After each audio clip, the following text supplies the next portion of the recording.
process of writing a full biography of the photographer, the documentary photographer Dorthea Lange, who was extremely well known as a photographer primarily of the Great Depression, and her pictures are recognizable by almost all Americans.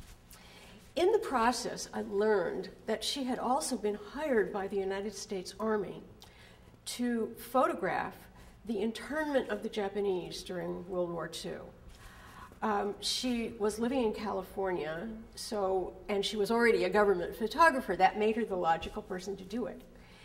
But after she did this job, which she did in 1942, when the major, the U.S. Army major in charge of this whole operation, saw the photographs, they were so unmistakably critical that he impounded them for the duration of the war and put them in some private place. Then after the war, they were released. They were quietly placed in the National Archives. They've been in the National Archives ever since. Anyone could call up those pictures and look at them, and in fact, they're now available, many of them on the web, but people just didn't know that. A few historians who are experts on the Japanese internment had used one or two of her pictures in books, but the whole collection, which is somewhere between 800 and 1,000 pictures, has never been published. And so when I discovered that, it seemed to me a very important thing. This is a very important historical event in the United States, and one that people should think about, in which 116,000 Japanese Americans with no charges of any kind leveled against them were rounded up and put into these camps for the wartime.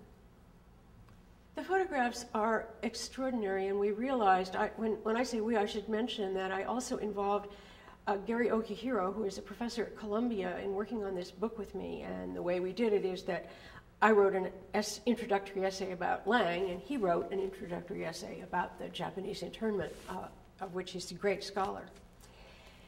We discovered that her pictures are designed to tell a story, and the book uses the pictures in 4 chapters by organizing them not according to the dates when she took them, but according to the story that she was trying to tell. The first chapter is about pre-evacuation life among the Japanese before the order to round them up, in which she shows how prosperous many were, how hardworking many were. She clearly wanted to show these are good Americans.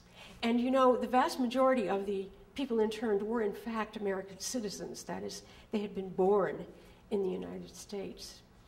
Chapter 2 is what we call the roundup, where from all over Hawaii, California, and other coastal states, some in Oregon, people were required to come to military headquarters to register, standing in long, long lines, guarded by soldiers. Then the third chapter is about the temporary assembly centers that people were sent to. The conditions in these assembly centers were, to me, shocking beyond belief. One of the main ones that was used near San Francisco was a former stable for racehorses attached to a big racetrack, in which the people were living literally in what had been the stalls where the horses were kept, where there was a terrible stench that was really impossible to get out. There were public bathrooms, public giant mess halls, no ability for family life.